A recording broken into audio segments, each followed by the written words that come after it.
எலக்ட்ரிக்கலில் முக்கியமானதில் ஒன்று வாட்ஸு. அந்த வாட்ஸை வச்சு தான் யூனிட்டை கால்குலேட் பண்ணி கரண்ட் பில் எவ்வளோன்னு கண்டுபிடிப்பாங்க. நம்ம வீடுகளில் யூஸ் பண்ணுற எல்லா அப்ளிகன்ஸும் ஒரு வாட்ஸ் இருக்கும். அதை வச்சு தான் அதை மதிப்பிடுவாங்க.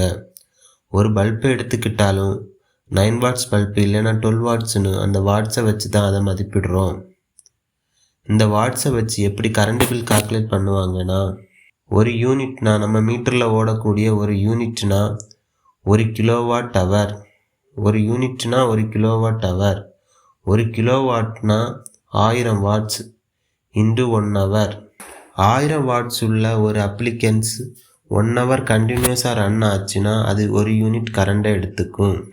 புரிகிற மாதிரி சொல்லணும்னா, எக்ஸாம்பிள், ஒரு 10 வாட்ஸ் பல்பை ஆன் பண்ணதும் 10 வாட்ஸ் கரண்ட் அது எடுத்துக்காது. அந்த பல்ப் 1 ஹவர் கண்டினியூஸாக ஆனில் இருந்தால் தான் அந்த 10 வாட்ஸ் கரண்டை அது எடுத்துக்கும்.